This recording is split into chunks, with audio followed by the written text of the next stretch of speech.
નમસ્તે વિદ્યાર્થી મિત્રો, આપણે પ્રીવિયસ લેક્ચરની અંદર એડી વાળા સમ એસએનની અંદર જોયા. હવે એસએનના વર્ડ પ્રોબ્લેમ આપણે જોઈએ છીએ, જેમાં એસએનનો યુઝ થતો એવા વર્ડ પ્રોબ્લેમ્સ આપણે જોઈએ છીએ. આપણે એના વર્ડ પ્રોબ્લેમ અગાઉ જોઈ ગયા છે. હવે એસએનના એક્ઝામની અંદર આ વર્ષે 2020ની અંદર આ વર્ડ પ્રોબ્લેમ એક્ઝામની અંદર પૂછાવાના નથી. તેમ છતાં આપણે બધા વર્ડ પ્રોબ્લેમ છે એકવાર નજર કરી લઈએ છીએ. ચાલો, example 16, first word problem, A manufacture of TV sets. મિત્રો, વર્ડ પ્રોબ્લેમ જો એપીનો પૂછાય તો કાંઈ જ નથી કરવાનું. આપણે એમાં કાં તો એપી ફાઇન્ડ કરી લેવાની, કાં એ ફાઇન્ડ કરી લેવાનું, કાં ડી ફાઇન્ડ કરી લેવાનું. આમાંથી એ અને ડી આપણને મળી જાય એટલે આપણે કોઈ પણ ટર્મ કે સમ મેળવી શકશું.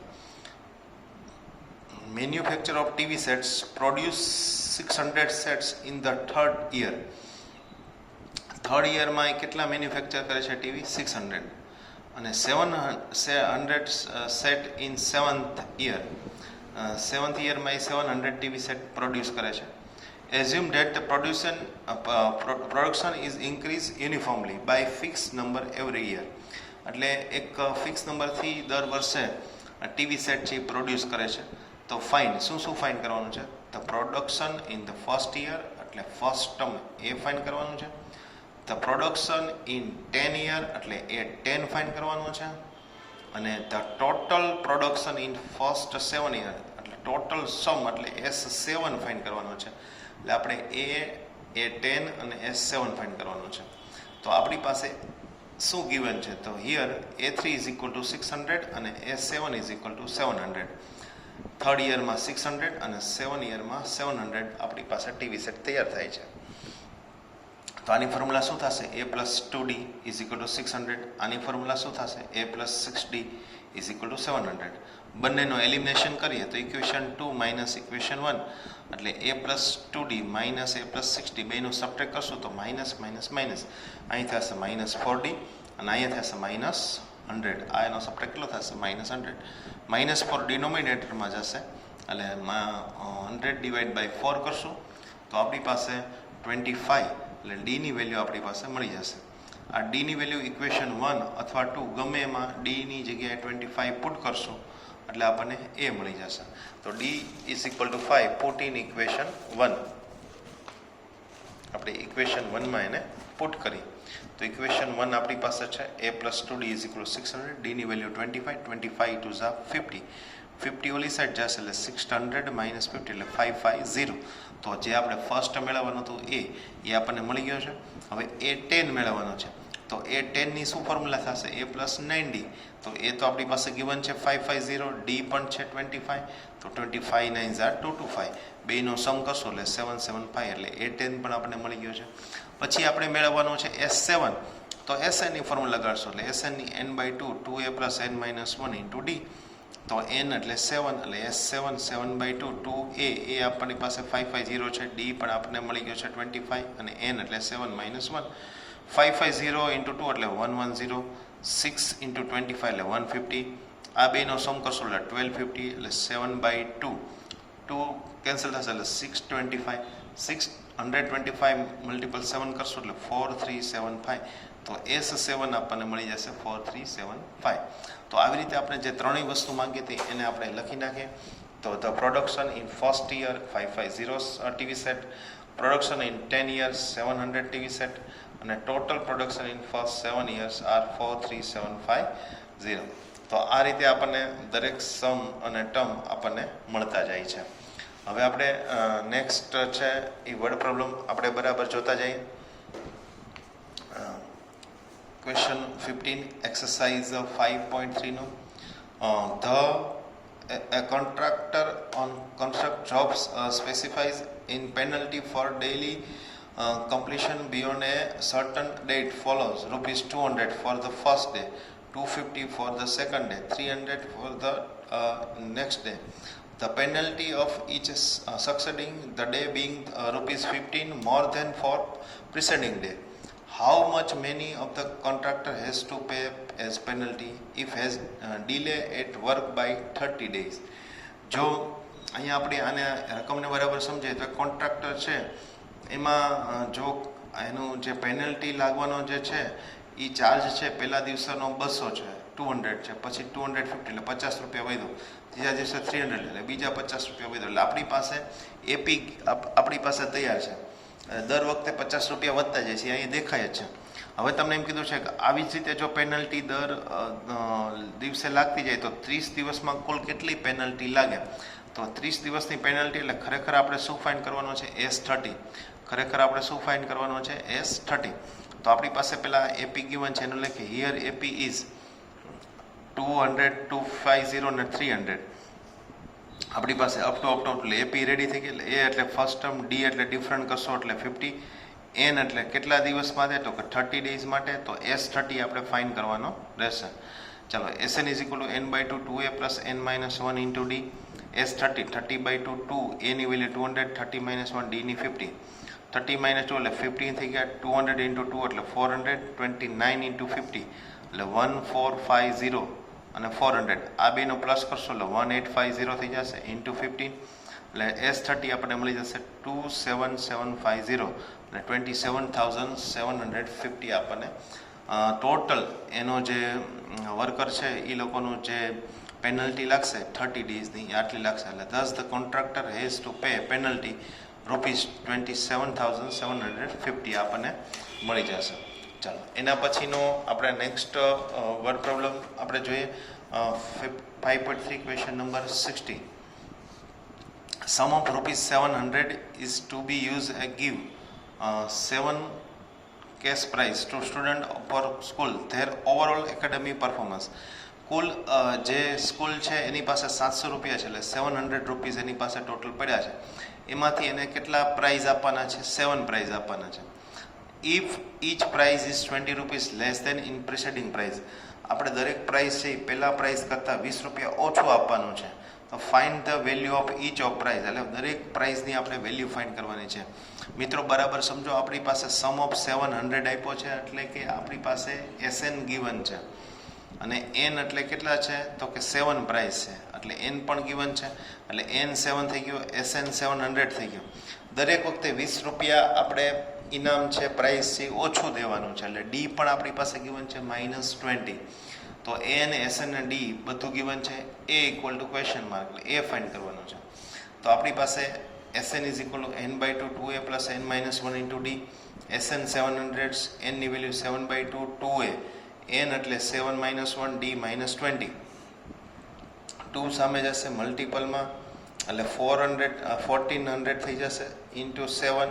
આ 2 સામે મલ્ટિપલમાં જતી રહ્યા 2a. 7 - 1 એટલે 6 - 20 એટલે -120 આપણને મળી ગયા 2a. 7 ડિનોમિનેટરમાં જશે એટલે પાછા કટ થશે એટલે 200 ઇઝ ઇક્વલ ટુ 2a - 120. 120 છે આ સાઈડ આવશે એટલે પ્લસ થઈ જશે એટલે 2a ઇઝ ઇક્વલ ટુ 320. આ બંનેનો સમ કરશો એટલે 320 થઈ જશે. 2 ડિનોમિનેટર જશે એટલે એની વેલ્યુ કેટલી થઈ ગઈ? 160. તો આ આપણો ફર્સ્ટ ઇનામ થઈ ગયું, ફર્સ્ટ પ્રાઇઝ થઈ ગઈ 160. હવે આના પરથી સાથે સાથે ઇનામ ફર્સ્ટ 7 પ્રાઇઝ આપણે ફાઇન્ડ કરવી છે. તો ફર્સ્ટ છે 160 થશે, પછી એનાથી 20 ડિક્રીઝ થાય છે, દરેક પ્રાઇઝ 20 લેસ દેન થાય છે, બરાબર. તો એના પછીની પ્રાઇઝ હશે 20 લેસ દેન કરો એટલે 140, પાછામાંથી 20 ડિક્રીઝ કરો એટલે 120, આમાંથી પાછા 20 ઓછા કરો લેસ કરો એટલે 100, 80, 60 અને 40 એટલે 1 2 3 4 5 6 ને 7. તો સાથે સાથે ઇનામ જે 7 પ્રાઇઝની આપણે વેલ્યુ ફાઇન્ડ કરવાની હતી એ આપણને મળી ગઈ. પણ પહેલાં આપણે શું ફાઇન્ડ કરવું પડ્યું? ફર્સ્ટ ટર્મ એટલે એ ફાઇન્ડ કરવું. એટલે ફર્સ્ટ પ્રાઇઝ આપણને મળી ગઈ, પછી 20 20 20 બધામાં ઓછા કરતા જશો એટલે આપણને 7 અને 7 પ્રાઇઝ આપણને મળી જશે. ચાલો, એના પછી ક્વેશ્ચન નંબર 17, એક્સરસાઇઝ 5.3 નો ક્વેશ્ચન નંબર 17. બધા વર્ડ પ્રોબ્લેમ ઇઝી છે. In a school, student, though the planting tree in the around the school of the reduce air pollution, it was decided the number of trees that each section of each class will plant will be the same as the class in which they are studying. Etc. Section of class 1 will be planted 1 tree, a section of class 2 will be planted 2 trees, so on till class 11. There are 3 sections of each class. How many trees will be planted by the student? તો મિત્રો આ રકમને આપણે બરાબર સમજીએ. તમને આ રકમ સમજવામાં થોડી મુશ્કેલી પડતી હોય તો આપણી રીતે સમજવાનું કરીએ. 1 થી 12 ધોરણ એટલે કે 1 to 12 સ્ટાન્ડર્ડ આપેલા છે. દરેક ધોરણે વૃક્ષો વાવવાના છે. ટ્રી છે એ આપણે પ્લાન્ટ કરવાનું છે. એમાં પહેલું ધોરણ હોય તો એને 1 વૃક્ષ વાવવાનું, બીજું ધોરણ હોય સેકન્ડ સ્ટાન્ડર્ડ હોય તો એને 2 ટ્રી છે એ પ્લાન્ટ કરવાના છે, ત્રીજું ધોરણ હોય તો એને 3, ચોથું ધોરણ હોય તો એને 4. દરેક ધોરણના નંબર વાઇઝ એટલે કે દરેક સ્ટાન્ડર્ડના નંબર વાઇઝ આપણે ટ્રી છે એ આપણે પ્લાન્ટ કરવાના છે. હવે આપણી પાસે દરેક જે સ્ટાન્ડર્ડ છે એના 3 સેક્શન છે. જો આવ્યું 3 section of each class, there are 3 section. એટલે પહેલા ધોરણના 3 ક્લાસ છે. તો પહેલું ધોરણ કેટલા વૃક્ષ વાવશે? 1 વૃક્ષ વાવશે. તો ફર્સ્ટ સ્ટાન્ડર્ડ એક ટ્રી છે પ્લાન્ટ કરશે, પણ સેક્શન કેટલા છે? 3. એટલે ટોટલ ફર્સ્ટ સ્ટાન્ડર્ડના 1 into 3 એટલે ટોટલ કેટલા થશે? 3 ટ્રી થશે. સેકન્ડ સ્ટાન્ડર્ડ છે તો એના ડિવિઝન 3 ડિવિઝન છે. સોરી, અહીંયા ડિવિઝન અહીંયા લખવાનું 3 ડિવિઝન છે. અને સ્ટાન્ડર્ડ કેટલું છે? સેકન્ડ. એટલે સેકન્ડ સ્ટાન્ડર્ડ 2 ટ્રી વાવશે અને 3 ડિવિઝન છે એટલે 2 3 6 થશે. થર્ડ સ્ટાન્ડર્ડ 3 ટ્રી પ્લાન્ટ કરશે, પણ ડિવિઝન 3 છે એટલે 3 3 9 થશે. બરાબર? 3 સ્ટાન્ડર્ડના ABC 3 ક્લાસ છે. એવી રીતે 4 3 12, 5 3 15, લાસ્ટમાં 12 3 36. એટલે આ સમજ માટે મેં તમને એ બતાવેલું છે. આના ઉપરથી આપણને એપી રેડી થશે. આ જો એપી તૈયાર થઈ તો here AP is 3 6 9 12 up to 36. આપણી એપી તૈયાર થઈ ગઈ. હવે એ એટલે 3 છે, ડી એટલે 6 - 3 એટલે 3 થશે, એન એટલે 36 થશે, n equal to question mark અને S12 is equal to question mark. બે ફાઇન કરવાના છે આપણને કે એન એટલે કેટલા વૃક્ષો વવાશે અને બીજું S12 એટલે 12 ક્લાસના ટોટલ વૃક્ષોની સંખ્યા, ટ્રીની સંખ્યા આપણે ફાઇન કરવાની છે. ચાલો પહેલાં આપણે એન મેળવી લઈએ. તો n is equal two a plus n minus 1 into D, 36 a 3 n minus 1 into 3, 3n minus 3 multiple કરશું એટલે 3n માઇનસ 3, 3 3 કરશ, 3 ડિનોમિનેટરમાં જશે એટલે n ઇક્વલ ટુ 12. એટલે ટોટલ ક્લાસ આપણા કેટલા છે? 12. એટલે અહીંયા n આપણને 12 મળી ગયો. ઓકે, હવે એના ઉપરથી આપણે S12 મેળવવાનો છે. એટલે S12 એટલે 12/2 a પ્લસ l. તો 12/2 a ની વેલ્યુ 3 છે, l એટલે લાસ્ટ ટર્મ 36 આપણી પાસે મળી ગયેલો છે લાસ્ટ ટર્મ. એટલે 36 પ્લસ 3 એટલે 39, 12/2 એમાં 2 6 12 એટલે 6 ઇન્ટુ 39 એટલે 234 થશે. તો S12 આપણને 234 મળી જશે. એટલે ટોટલ આપણી પાસે ટ્રી જે કેટલા છે? 234 થશે.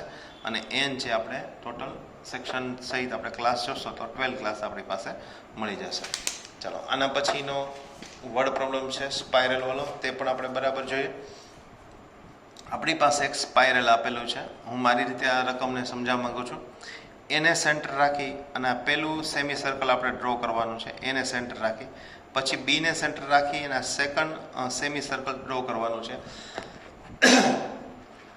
પછી આગળ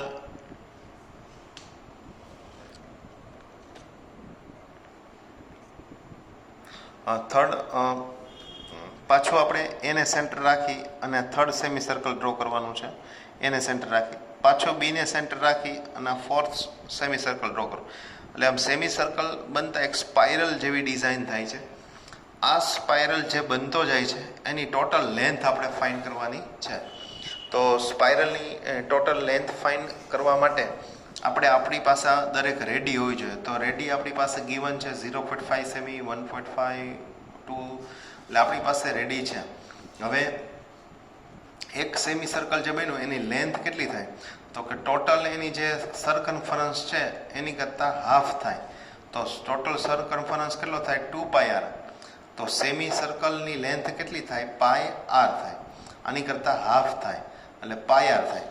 તો આ r તો આપણી પાસે ગીવન છે, તો એના ઉપરથી એપી બનશે. πr એટલે 0.5 પાઈ, πr એટલે 1 પાઈ, પછી 1.5 પાઈ, 2 પાઈ. આ બધી શેની વેલ્યુ છે? રેડિયસની. રેડિયસ આપણી પાસે છે તો આ ફોર્મ્યુલામાં વેલ્યુ મૂકો એટલે પહેલી લેન્થ કેટલી થઈ? πr, બીજી લેન્થ πr, ત્રીજી πr. તો પાઈ r, તો r ની વેલ્યુ આપણે પુટ કરતા જઈએ એટલે 0.5 પાઈ, 1 પાઈ, 1.5 પાઈ, 2 પાઈ. તો આપણી એપી છે એ રેડી થઈ જશે. હવે આ એપીમાં ફર્સ્ટ ટર્મ 0.5 પાઈ, 1 પાઈમાંથી 0.5 પાઈ આપણે છે એ સબટ્રેક્ટ કરીએ તો 0.5 પાઈ મળી ગયા. અને n ઇક્વલ ટુ 13, એટલે કે ટોટલ સ્પાઇરલ જે આપણને છે એ કેટલા છે 13, એ આપણી પાસે ગીવન છે કે total length of spiral made up consecutive semi circle, બરાબર. તો આપણી પાસે 13 ટોટલ સ્પાઇરલ છે, એટલે n ની વેલ્યુ આપણી પાસે 13 છે. તો Sn ફાઇન્ડ કરવાનો છે, ટોટલ લેન્થ. તો Sn is equal two n/2 2a plus n minus 1 into d. S 13/2, તો Sn ની વેલ્યુ પૂરી 13/2 2a 0.5π n માઇનસ 1 d, એટલે 13 માઇનસ 1 d ની વેલ્યુ 0.5π. અહીંયા આપણી પાસે જે વેલ્યુ પુટ કરીએ, હવે એનું સિમ્પ્લિફિકેશન આપે 13/2 0.5 ઇન્ટુ 2 કરીએ તો 1π થશે. આ અડધો છે, હાફ છે, હાફ ઇન્ટુ 2 કરો એટલે ફૂલ, એટલે 1 થશે. 13 માઇનસ 1 એટલે 12 અને 0.5π. 12 5 ઝા 60, 60 અને આ પોઈન્ટ કરશો એટલે 6π થશે. આ બેનો મલ્ટિપલ કેટલો થશે 6π. આનો 1π, 6π પ્લસ 1π એટલે 7π થશે. અહીંયા પાઈની વેલ્યુ પુટ કરો 22/7, 7 7 કટ થશે અને 11 2 ઝા 20 થશે, એટલે 11 ઇન્ટુ 13 એટલે 153 આપણને S30 મળી જશે. તો S30 143, એટલે આ જે સ્પાઇરલ ટોટલ છે, સ્પાઇરલ જે બન્યું એની ટોટલ લેન્થ જે છે, એટલે આપણે S30 મેળવવાનું, તો length of spiral is 143 semi આપણને મળી જશે. ચાલો આગળનો જોઈએ વર્ડ પ્રોબ્લેમ છે 19. 20 logs are આપણી પાસે જો આપેલા, આપણે મારી રીતે હું આ રકમને સમજાવવાનો પ્રયત્ન કરું છું. આવી રીતે ટોટલ 200 logs છે, આપણે અહીં દેખાય છે 200 logs. એમાં ફર્સ્ટ રો છે એમાં 20 logs છે, એના ઉપર 90 logs છે, એના ઉપર 80 logs છે. એમ આપણી પાસે AP તૈયાર થશે 20, 90 અને 80. હવે આપણને પૂછ્યું છે ઇફ હાઉ મેની રોઝ, એટલે આ ટોટલ રો કેટલી બનશે આ 200 logsને ગોઠવવા માટે, એટલે n ફાઇન્ડ કરવાનો છે. અને 200 logs place how many logs are in top row, એટલે ફર્સ્ટ રોમાં કેટલા logs હશે, એટલે એ ફાઇન્ડ કરવાનું. એટલે આપણે n અને a ફાઇન્ડ કરવાનો છે. ચાલો, તો here AP is 20, 19, 18 up to તો A20, D કેટલો થશે 90 માઇનસ 20 એટલે -1, અને Sn કેટલો થશે 200. આપણી પાસે ગીવન છે ટોટલ લોગ્સ કેટલા છે 200, એટલે Sn છે, A છે, D છે. હવે આપણે n અને an ફાઇન્ડ કરવાનું છે. ચાલો Sn એટલે n/2 2a plus n minus 1 into d. 200 n/2 2 એની જગ્યાએ 20, n માઇનસ 1 d એટલે -1, 2 સામે જશે એટલે 400 ઇન્ટુ n, 22 ઝા 14 minus n minus minus plus n એટલે 41 માઇનસ n, 41n અને માઇનસ n સ્ક્વેર અને માઇનસ 41 ઓલી side plus 400 as it is. ચાલો 400 ના એવા ડિવાઈડ કરો કે 41 આવે, તો આપણે સ્પ્લિટિંગ ધ મિડલ ટર્મ વાળી મેથડ લગાડશો એટલે 25 ઇન્ટુ 16 જા, આ બેનું મલ્ટીપલ 400 થશે અને બેનો એડિશન છે 41 થઈ જશે. તો n ઇઝ ઇક્વલ ટુ 14 અને n ઇઝ ઇક્વલ ટુ 16. તો એની બે વેલ્યુ આપણને મળી. હવે આ બંને છે પોસિબલ નથી, ફર્સ્ટ 25 રોઝ અને 16 રોઝ એવું આપણે આન્સર આવ્યો, પણ આ પોસિબલ હોય એવો જરૂરી નથી. એટલે આપણે બરાબર એમાં જોશું, એમાં n25 થી આપણે an મેળવવાનો પ્રયત્ન કરશું. તો n-1 ઇન્ટુ d, એમાં n ની જગ્યાએ 25, એ તો 20 ગીવન હતા, 25 માઇનસ 1 d માઇનસ 1 એટલે 24 માઇનસ 1 કરશો એટલે -24 થશે. તો 20 માઇનસ 24 એટલે A25 ની વેલ્યુ આપણને કેટલી મળી ગઈ -4 મળી ગઈ છે. તો A25 આપણને પાસે ગીવન છે, n છે અને 25 અને 60 ત્રણેય વસ્તુ આપણને મળી ગઈ. પણ અહીંયા આપણો આન્સર કેવો આવ્યો, n25 લઈએ છીએ ત્યારે તો આન્સર આપણને -4 આવ્યો. તો એવું તો પોસિબલ નથી કે ફર્સ્ટ રોમાં -4 લોગ્સ હોય, તો -4 લોગ્સ હોય એવું તો પોસિબલ નથી. એનો મતલબ કે આ n25 આપણો આન્સર સાચો નથી, આ નોટ પોસિબલ થશે. હવે આપણે n ની વેલ્યુ 16 આપણે પુટ કરીને ચેક કરી લઈએ. તો n ની વેલ્યુ આપણે 16 પુટ કરશું તો n ઇઝ ઇક્વલ ટુ 16, તો A16 is equal two 20 minus 16 minus 1 into d એટલે -1, તો 15 માઇનસ 1, તો A16 કેટલા આવી જશે 5. તો આ પોસિબલ છે કારણ કે ફર્સ્ટ રોમાં 5 લોગ્સ હોઈ શકે. તો આપણે અહીં લખી શકીએ કે 20 logs are placed in 16 rows and the top row there are 5 logs. એટલે આપણે છેલ્લી રોમાં કેટલા લોગ્સ હશે 5 અને ટોટલ આપણી પાસે કેટલી રો હશે 16. અહીંયા ઇમ્પ્રૂવ થઈ ગયું. તો આપણે જે આ 25 આપણે મળ્યો હતો એ આપણો રોંગ શા માટે થયો? એન તો બંને પોઝિટિવ જ હતા, પણ આ શું કામ રોંગ થયો? તો આપણે એનની વેલ્યુ પરથી એન ફાઇન કરો તો એન કેવો આવ્યો? માઇનસમાં આવ્યો. માઇનસમાં આવે એટલે લોગ્સ કોઈ દી માઇનસમાં હોય નહીં, બરાબર? એટલે આ એન છે એ કેન્સલ થયો, નોટ પોસિબલ બન્યો. એટલે આપણે 16 છે એ આપણે એને લીધો છે. ચાલો એના પછીનો લાસ્ટ વર્ડ પ્રોબ્લેમ આપણે જોઈ લઈએ, એટલે અહીંયા આપણું ચેપ્ટર કમ્પ્લીટ થશે. In a potato race, a bucket is placed at the starting point, which is the 5 meter from first potato, and the other potatoes are placed 3 meters apart in straight line. There are the potatoes in the line. આ વસ્તુનું મારી રીતે સમજવા માંગુ છું. આ જે રકમ આપી છે એને આપણે ઘડીક ભૂલી જઈએ. પોટેટો રેસ છે, એમાં ડોલ અહીંયા પડી છે, એમાં પોટેટો છે. પેલું બટેટું છે એ 5 મીટર હવે છે, પછી 3 મીટરના ડિસ્ટન્સ ઉપર પોટેટો છે એ ગોઠવેલા છે, એરેન્જ કરેલા છે. હવે રમતવીરે જે કોમ્પિટિટર છે એને શું કરવાનું છે? પેલું પોટેટો લેવાનું છે 5 મીટર, પછી પાછું ડોલમાં નાખવાનું, પછી બીજું પોટેટો લેવા જવાનું અને પાછું ડોલમાં નાખવાનું, થર્ડ પોટેટો લેવા જશે અને પાછું ડોલમાં નાખશે, બકેટની અંદર નાખશે. તો ફર્સ્ટ જ્યારે પોટેટો લેવા જશે તે 5 મીટર જશે અને 5 મીટર આવશે. ફર્સ્ટ પોટેટો માટે 10 મીટરનું ડિસ્ટન્સ કટ કરશે. પછી સેકન્ડ પોટેટો માટે 5 + 3 એટલે 8 જશે અને 8 આવશે, એટલે ટોટલ 16 થશે. થર્ડ માટે 5 + 3 + 2 એટલે 11 આવશે અને 11 જશે એટલે ટોટલ 20D થશે. તો here AP is 10, 16, 22, 28 up to આપણને મળી જશે. તો એ 10 છે, ડી 16 છે, ડી આપણને મળશે 16 - 10 6, અને એન છે 10 પોટેટોઝ આપણી પાસે ગિવન છે, અને એસએન એટલે ટોટલ ડિસ્ટન્સ આપણે ફાઇન્ડ કરવાનું છે. તો આપણે શું ફાઇન્ડ કરવાનું છે? એસએન ફાઇન્ડ કરવાનું છે. ચલો એસએનની ફોર્મ્યુલા આપણે લગાડીએ તો SN = n/2 2a + n - 1 × d. N એટલે 10 પોટેટોઝ, n/2 2a ની વેલ્યુ પણ 10 છે, n - 1 10 - 1 અને d ની વેલ્યુ આપણને 6 મળી ગઈ છે. આનું આપણે સિમ્પ્લિફિકેશન દેવાનું એટલે 10 × 2 = 20 થશે, 10 - 1 એટલે 9 થઈ જશે. તો આપણી પાસે આપણે જોઈએ તો